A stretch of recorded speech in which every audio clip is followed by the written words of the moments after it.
They said, what part of the earth would look like this?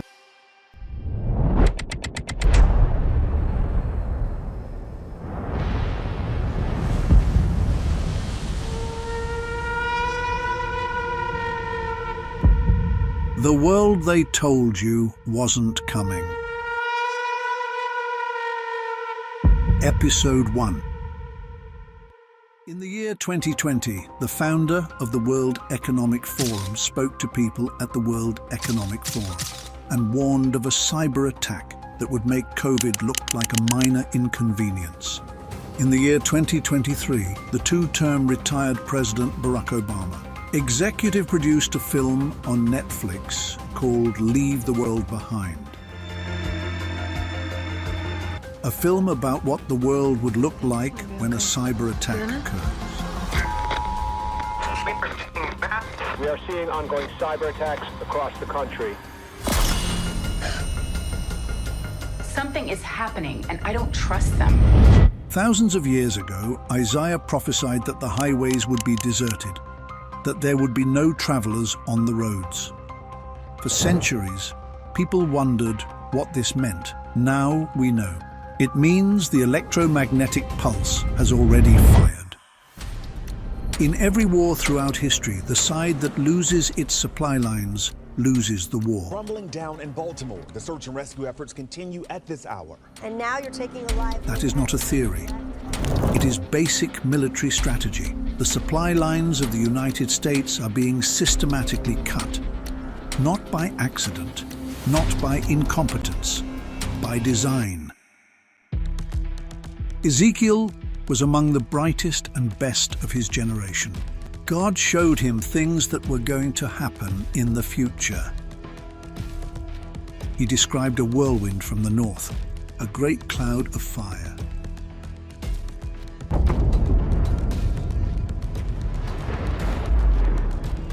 Figures resembling living creatures moving like lightning, gleaming like burnished bronze, their wings touching in formation. What he saw, he described with the words he had.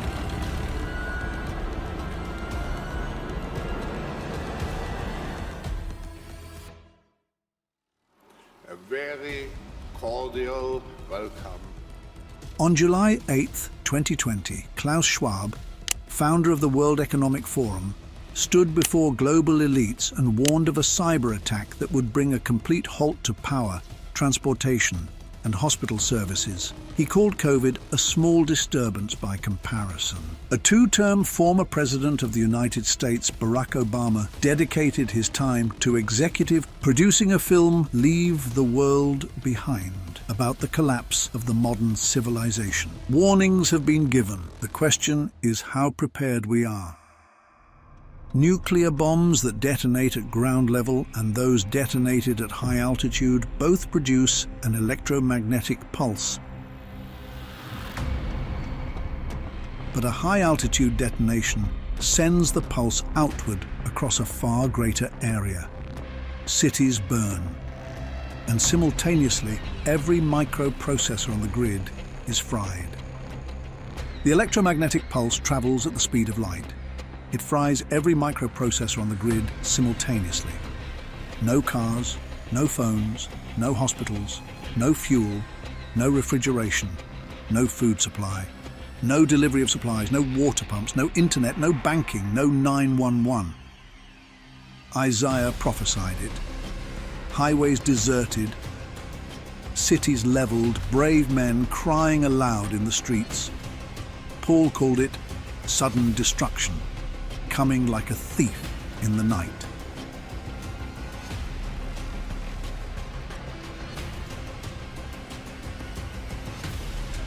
Jesus was asked, "When will this happen?"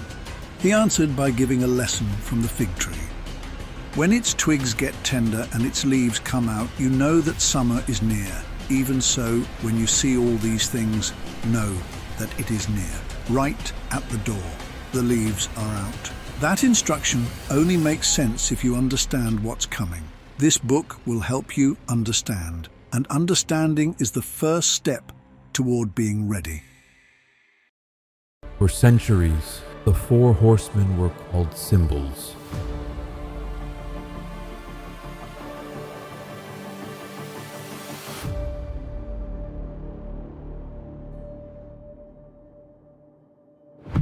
For centuries, the four horsemen of the apocalypse have been treated as vivid symbols, poetic images of war, famine, and death.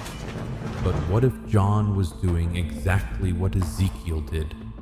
What if he was describing real events in sequence, with physical precision, and we simply lacked the context to understand him? We no longer lack the context. The first seal opens. A white horse, the voice of thunder. Thunder is nature's only massive explosion sound. The white of the horse is the blinding white light that surrounded Ezekiel's cloud of fire. The rider has a bow, but no arrow is mentioned. The arrows are the missiles. This is a Pearl Harbor-style surprise nuclear attack, coming at night when summer is near, on 1/4 of the earth. The second seal opens.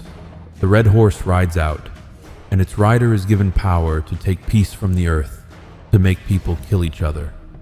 The red horse color is blood. 1/4 of the earth. 1/4, not the whole world. The Bible is precise. The four horsemen are given authority over 1/4 of the earth. Night and day divide the earth in half. Summer and winter divide it again. An attack at night when summer is near. That is an attack on 1/4 of the earth. That quarter is the NATO alliance. The third seal opens. The black horse's rider holds a scale. The EMP has stopped the power grid. Refrigeration fails. Food spoils. The mold is black. No banking. No ATMs. No fuel deliveries. No food deliveries. No highway traffic. Because every vehicle with a computer is dead. Isaiah 33:8. The highways are deserted. A man's full day of labor will buy 1 quart of wheat. Those who stored food will have food. Those who did not will trade everything they have to get it. The fourth seal opens. The ashen horse, and its rider name is Death. The color of this horse is ash, radioactive fallout dust, raining from smoke-filled skies. Those who breathe it in carry fire in their lungs. Deuteronomy warned of this thousands of years ago. The Lord will turn the rain of your land into dust and powder. It will come down from the skies until you are destroyed. This is not metaphor. This is nuclear winter, described by a prophet who had no word for uranium, only a description of what he saw. Isaiah 33:11. Your breath is like a fire that will consume you. Ezekiel 38:39. You will come from your place in the far north, you and many nations with you, a great horde, a mighty army. Persia will be with you. Persia is Iran. Jeremiah 6:39. Look, an army is coming from the land of the north. A great nation is being stirred up from the ends of the earth. In 2014, Vladimir Putin stood before the world and declared, "All systems of global collective security now lie in ruins. The entity that destroyed them has a name, the United States of America." He quoted the same word that Ezekiel used, whirlwind. He was not speaking poetically.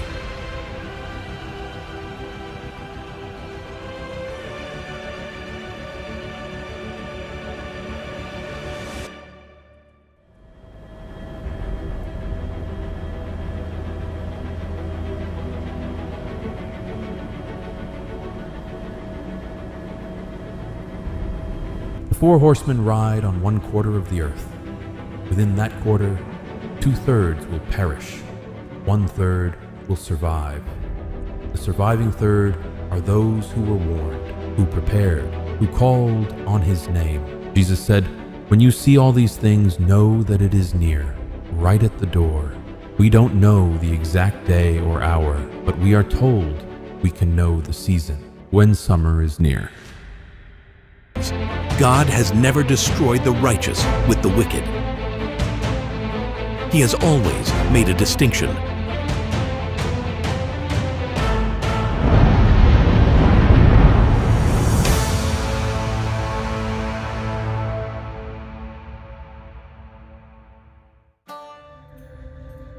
In Egypt, the plagues did not touch Goshen, where the God's people lived. In the days of Noah, one family entered the ark. In the destruction of Sodom, Lot was warned by angels to leave.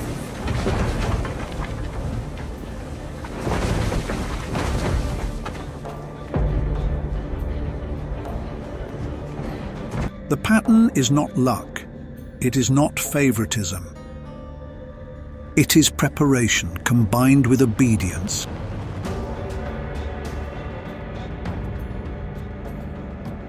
Combined with the grace of a God who takes no pleasure in the death of anyone. Amos 3:7. Surely the sovereign Lord does nothing without first revealing his plan to his servants, the prophets. The warnings and examples are written. They have been available for thousands of years. Isaiah 3:10. Tell the righteous, it will be well with them. They will enjoy the fruit of their deeds. The fruit of their deeds is the food they stored, the water they filtered, and the mountain they moved to before the highways went dark. The Bible gives a specific number, 390 days. Not a rough estimate. A precise figure for the length of the siege described in Ezekiel 4, the period of scarcity that follows the day of the Lord. Wheat, barley, beans, lentils, millet, spelt, long-lasting, storable, nutritious, obtainable now. 1 Corinthians 10:11 confirms, these stories were written as examples for those on whom the fulfillment of the ages has come. That is us. The instruction is, get 390 days of food before summer.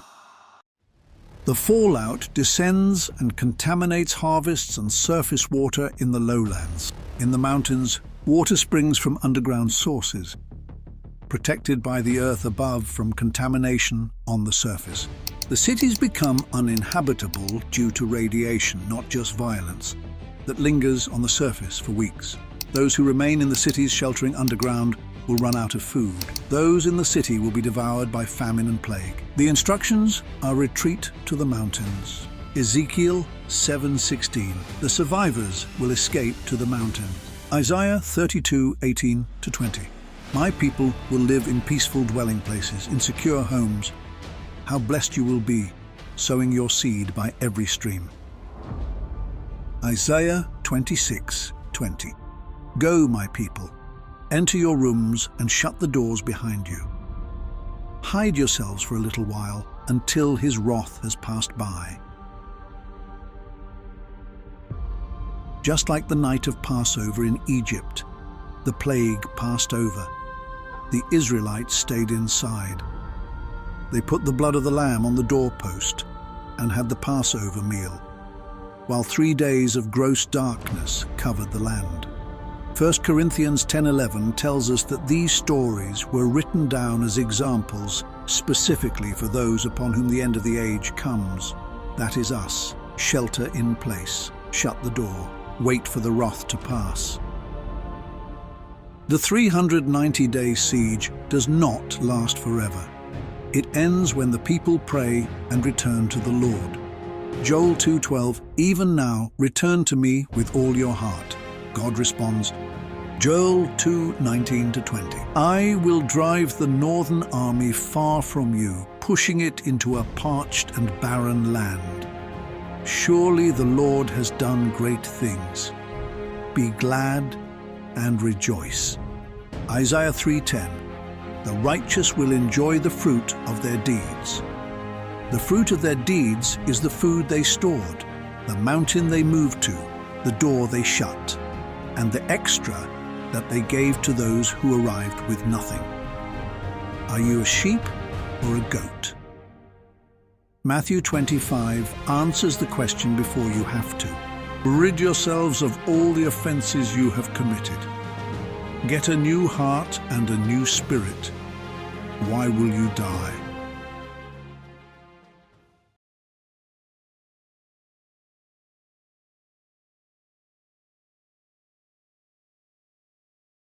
"2,500 years ago, a prophet saw the end before it began.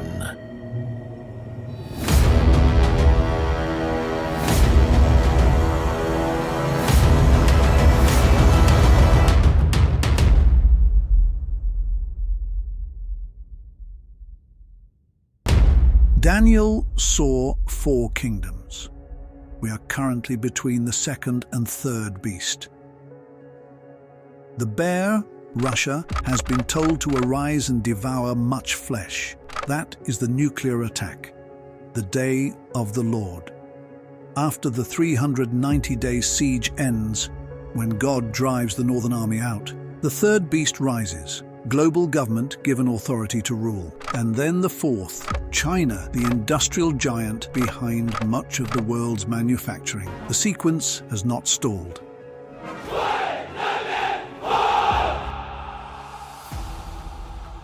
The global elite are not an abstraction. They are the architects of a financial system that creates money from nothing, extracts wealth from every nation on earth, and funds both sides of every war to ensure the debt never stops growing. Creation of money from nothing. A power no elected government controls. Revelation 17:4. The woman was dressed in purple and scarlet, glittering with gold and pearls. She held a golden cup filled with abominable things. She was drunk with the blood of the saints. She's obsessed with the love of money, which Scripture calls the root of all evil. And she will be destroyed by the very military power she thinks she controls. The United States has bombed more countries than any other nation in history. That is not a political statement. It is a historical record. In 1999, NATO bombed Yugoslavia for 78 days, without UN approval. Not just Serbia, but even Montenegro, which tried to stay neutral, was hit. Most people don't even know. This happened. Cities were reduced to rubble, lives were lost. Isaiah 33:1 does not say America is evil. It says, when the destroyer stops destroying, it will be destroyed. The Art of War says, all war is deception. Thessalonians 5:3. When they say peace and safety, then sudden destruction comes. Isaiah 33:10. Woe to you, destroyer, you who have not been destroyed. When you stop destroying, you will be destroyed. When you stop betraying, you will be betrayed. The architecture of Washington, D.C. was not chosen for aesthetics. Fluted columns from Athens, Greek influence on the Supreme Court, the Lincoln Memorial, the Capitol itself. These are deliberate declarations. Why does the American capital look like Athens? Because America is the last leg of a journey that began in Egypt. A New Hampshire license plate fills the frame. Live free or die. Revelation 3:18. I counsel you to buy gold refined in the fire, so that you can become rich. China is not hoarding gold as a strategy. China's central bank has significantly increased its gold buying efforts. That's marking 17 consecutive months of accumulation through March 2026. They are obeying physics. They know that paper money, created from nothing at will, eventually returns to the nothing it came from. The dollar is being devalued, deliberately, systematically. The love of money is the root of all evil. And those who control the creation of currency have the deepest love of all. If an EMP were to strike, ATMs and digital systems could fail instantly, but gold will still weigh what it weighs. The question the book asks is not just will you survive, it is who are you? You are not just a citizen, Our strength is not only in weapons and numbers, but in God, who has never forsaken his people. The same God who parted the Red Sea is still parting things. You are an heir of a covenant. You are the descendant of a people who walked through a divided sea and stood on the other side free. That freedom is worth preparing for.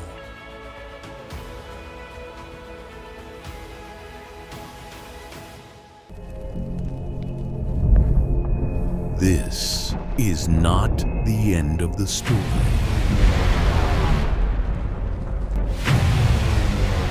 It is the correction before the healing begins.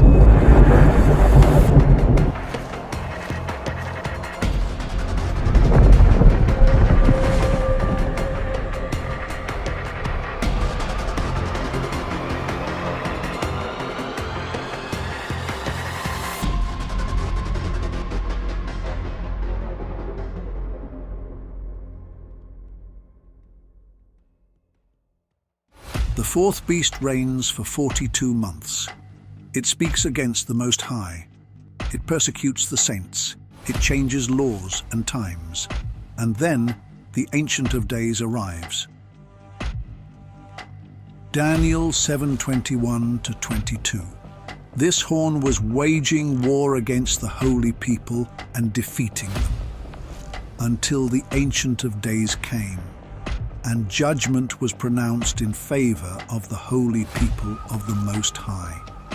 And the time came when they possessed the kingdom. Revelation 9. An army of 200 million. 1/3 of mankind destroyed by fire, smoke, and sulfur. Matthew 13. The weeds are gathered into bundles to be burned at the end of the age.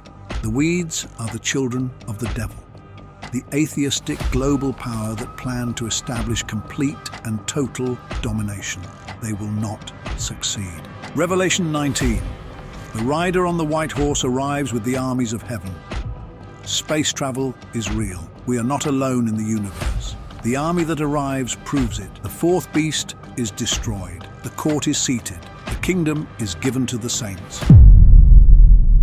John saw a sea of glass mixed with fire, and standing beside it, not consumed by it, those who had been victorious over the beast.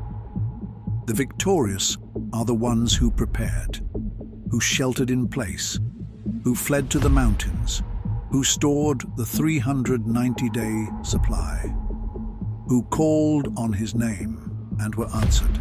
They are standing beside the sea of glass, singing.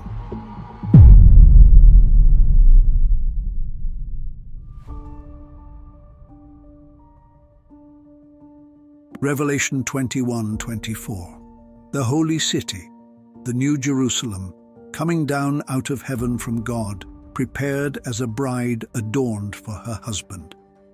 Look, God's dwelling place is now among the people. He will dwell with them. He will wipe every tear from their eyes. There will be no more death or mourning or crying or pain, for the old order of things has passed away. The question the book ends with is the oldest question. Are you invited? This is what God is building. This is why He is willing to go through judgment to create it. A world where the love of power is replaced by the love of God, where the instruments of war become the instruments of harvest, where children grow up never learning what a battlefield is. 1,000 years of peace on this earth, in this geography, under His reign. It does not come without cost, but it comes.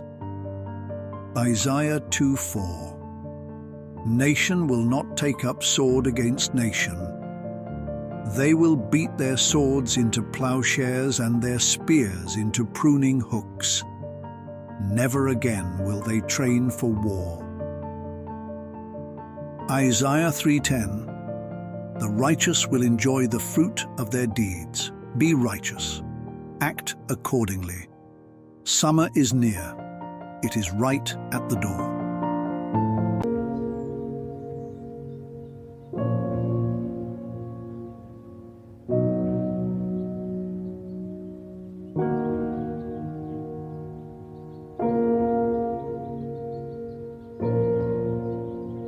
To my grandchildren. If you're reading this, it has begun. I'm writing this letter on a quiet afternoon in a quiet house while the world outside still looks like the world I have always known. I'm writing it because I do not believe the world will look this way for much longer. And I want you to have, in my own hand, the things I would tell you if I could be sitting at this table when you needed to hear them.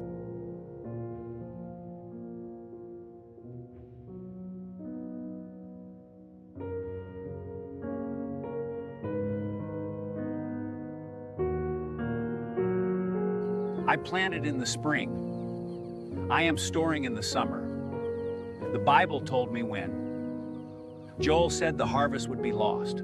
Ezekiel said 390 days. I am a farmer and I know what 390 days of food looks like. I am not afraid. I am ready.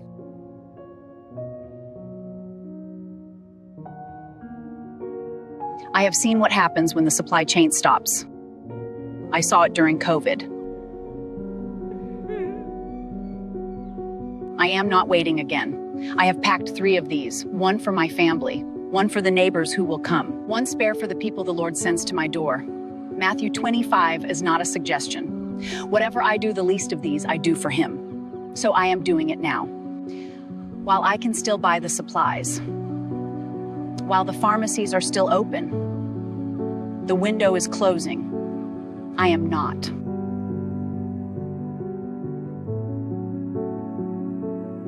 My grandfather taught me. I am teaching her. She will teach hers. The Lord said the righteous will enjoy the fruit of their deeds. I want my daughter to enjoy that fruit. So I am teaching her how to find water, how to clean it.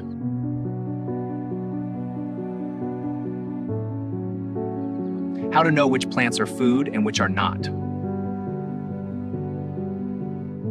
How to start a fire without a lighter. The skills my grandfather had, I am putting them back into her. The world she is going to live in will need them. I will not let her arrive there empty.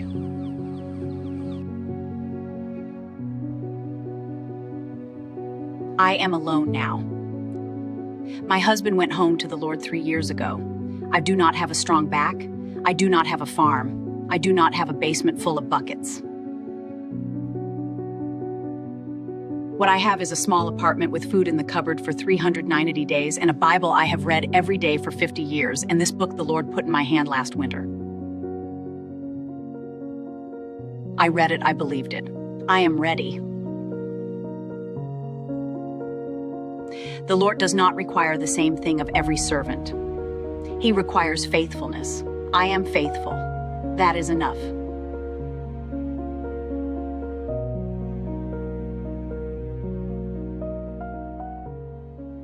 I am leaving you the letter. I am leaving you the book. I am leaving you the room downstairs and everything in it.